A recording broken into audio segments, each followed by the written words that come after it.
কাকদ্বীপে উচ্চ মাধ্যমিক পরীক্ষার্থীর বাড়িতে আধার বাতিলের চিঠি, মাথায় হাত পরিবারের। আধার বিভ্রাট এবার দক্ষিণ 24 পরগনার কাকদ্বীপ বিধানসভা এলাকায়। এই বিধানসভা এলাকার প্রতাপাদিত্যনগর রামকৃষ্ণ স্বামী বিবেকানন্দ গ্রাম পঞ্চায়েত এলাকার একাধিক বাসিন্দা আধার বাতিলের চিঠি পেয়েছেন। এই চিঠি আসার পর থেকে আশঙ্কায় ভুগছেন বাসিন্দারা। এরকম একটি পরিবার প্রতাপাদিত্যনগর গ্রাম পঞ্চায়েতের দক্ষিণ গোবিন্দপুর উত্তরাংশ গ্রামের দাস পরিবার।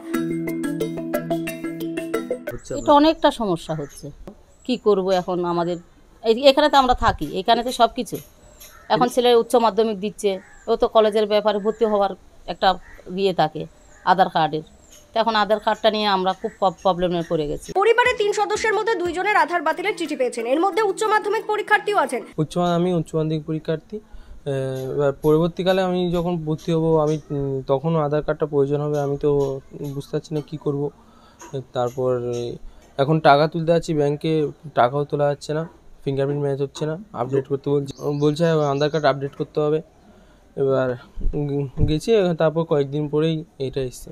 চিঠি পাওয়ার পর কি করবেন তা বুঝে উঠতে পারছেন না দাস পরিবার। সমস্যা মানে এই আধার কার্ড ডিঅ্যাক্টিভেট হওয়ার কারণে সাধারণ মানুষ ব্যাংকের পরিষেবা, রেশন পরিষেবা বা অন্যান্য সরকারি যে পরিষেবা, এই পরিষেবা থেকে ব্যাহত হওয়ার একটা বিরাট সম্ভাবনা দেখা দিয়েছে।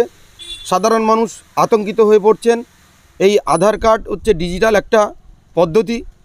কেন্দ্রীয় সরকার এই দ্বিচারিতা করে সাধারণ এই মৎস্যজীবী পরিবারগুলোকে যেভাবে হয়রানির শিকার করছে, আগামী দিনে মানুষগুলো কি করবে বুঝে উঠতে পারছে না।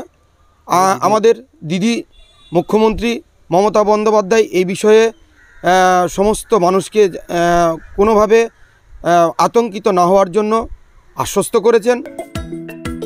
কাকদ্বীপ থেকে মুন্না সর্দারের রিপোর্ট, কাকদ্বীপ.com।